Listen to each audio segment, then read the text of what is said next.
അഭിയന്നരായ പിതാക്കന്മാരെ, ബഹുമാന്യരായ വൈദിക ശ്രേഷ്ഠരെ, ഇവിടെ സന്നിഹിതരായിരിക്കുന്ന ദൈവത്തിൻ്റെ ജനമേ, ദൈവത്തിൻ്റെ മഹാകരുണയാലും കൃപയാലും മലങ്കര സഭയുടെ അഭിമാനത്തിനും കുലീനത്വത്തിനും ആഢ്യത്വത്തിനും അനുയോജ്യമായ വിധത്തിൽ അതിമനോഹരമായൊരു ദേവാലയം ഈ ഡാളസ് മഹാനഗരത്തിലെ പണിത് ഉയർത്തപ്പെട്ടിരിക്കുകയാണ്.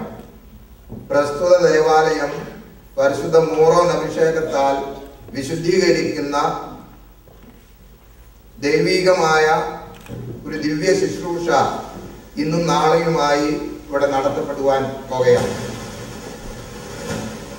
ഒരു ദേവാലയത്തെ സംബന്ധിച്ചിടത്തോളം ദൈവത്തിൻ്റെ ഭവനമാണ്, ആലയമാണ്. പരിശുദ്ധ വേദപുസ്തകത്തിൽ ദേവാലയത്തെ കുറിച്ചുള്ള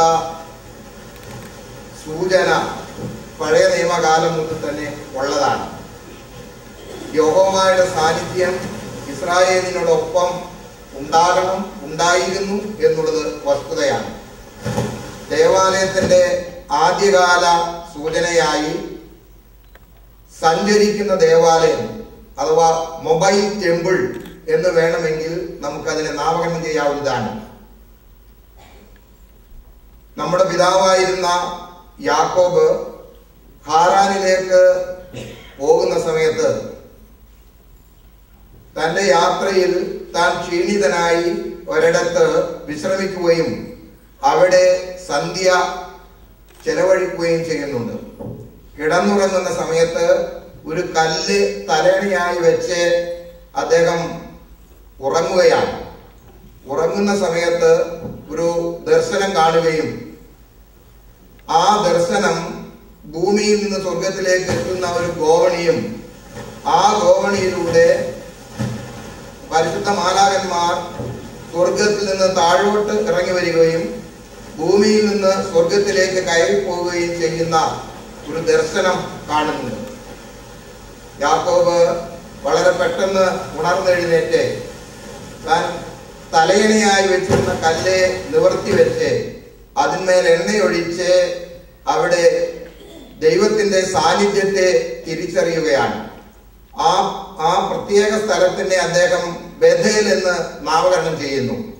ബഥേൽ എന്ന് പറയുന്ന വാക്കിന്റെ അർത്ഥം ബൈത്തോ ദ് ഈൽ, ദൈവത്തിന്റെ ഭവനം. ഈ സൂചന ദേവാലയത്തെ കുറിച്ചാണെന്ന് നമ്മുടെ പിതാക്കന്മാരെ പിന്നീട് അത് തിരിച്ചറിയുന്നുണ്ട്. തുടർന്ന് ഇസ്രായേൽ ജാതിയുടെ യാത്രകളിൽ യഹോവയുടെ സാന്നിധ്യം ഉണ്ടാകുന്നു. മോശ ആ വിധത്തിലാണ് ആ യാത്ര ആരംഭിക്കുന്നത്. നീ ഞങ്ങളോടൊപ്പം എന്നോടൊപ്പം വരുമെങ്കിൽ മാത്രമേ ഈ ജനത്തിന്റെ നായകസ്ഥാനം വഹിക്കുവാൻ എനിക്ക് പ്രാപ്തിയുണ്ടാകുകയുള്ളൂ എന്ന് മോശയുടെ അപേക്ഷയനുസരിച്ച് യഹോവയുടെ സാന്നിധ്യം അവരോടൊപ്പം ഉണ്ടാകുന്നുണ്ട്. അതാണ് ദേവാലയത്തിന്റെ സാന്നിധ്യം. മൊബൈൽ ടെമ്പിൾ എന്നുള്ള ഒരു ആശയം അവിടെ കാണുന്നുണ്ട്. പിന്നീട് ഇന്നലെ അഭിവന്യ ഗ്രിഗോറിയോസ് തിരുമേനി നമ്മെ ഓർമ്മിപ്പിച്ചതുപോലെ ടെന്റ് ഓഫ് ദ മീറ്റിംഗ്, അത് സമാഗമന കൂടാരം. ആ സമാഗമന കൂടാരം എന്നുള്ള നിലയിൽ അത് പിന്നീട് വികസിച്ചെടുക്കുകയാണ്. 10 കൽപ്പനകൾ മോശ മുഖാന്തരമായി യഹോവ ഇസ്രായേൽ ജാതിക്ക് നൽകുകയും ആ കൽപ്പന ഒരു നിയമപെട്ടകത്തിൽ, ഒരു പേടകത്തിൽ സൂക്ഷിച്ചു വെക്കുവാനായി യഹോവ മോശയ്ക്ക് നിർദ്ദേശം നൽകുന്നുണ്ട്. അതും ഈ ദേവാലയത്തിന്റെ ഒരു സൂചനയാണ്. അങ്ങനെ ഒരു മൊബൈൽ ടെമ്പിൾ എന്ന് പറയുന്ന ആ ആശയം പിന്നീട് നിയമപെട്ടകവും സമാഗമന കൂടാരവുമായി അത് വികസിക്കുന്നു. തുടർന്ന് ദാവീദ് രാജാവിന്റെ കാലത്ത് അതിമനോഹരമായ ദേവാലയം പണിയുവാൻ തക്കവണ്ണം അദ്ദേഹം ആഗ്രഹിച്ചെങ്കിലും ദൈവം അതിന് അനുവാദം നൽകുന്നില്ല. യഹോവ അതിനെ അരുളി ചെയ്യുന്നത്, നിന്റെ മകൻ സലോമോൻ എനിക്ക് ദേവാലയം പണിയും.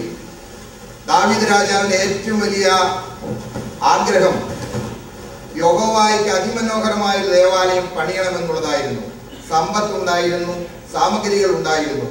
പക്ഷേ ദേവാലയം പണിയുവാൻ അദ്ദേഹത്തിന് ആഗ്രഹം ഉണ്ടായിരുന്നെങ്കിലും ആ ആഗ്രഹത്തിന് അനുയോജ്യമായ ഒരു അനുകൂല ഭാവം യഹോവയിൽ നിന്ന് അന്നുണ്ടായില്ല.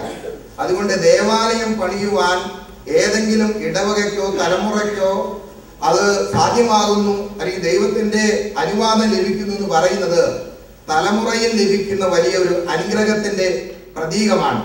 അതാണ് ഈ ഡാളസ്, ഈ സെന്റ് മേരീസ് ഇടവകയിൽ ഇന്ന് ഈ വർത്തമാന കാലഘട്ടത്തിൽ ഈ ദേവാലയം പടുത്തുയർത്തുവാൻ തക്കവണ്ണം ദൈവം നിങ്ങൾക്ക് അനുവാദം തന്നു എന്നുള്ളത് തന്നെയാണ്.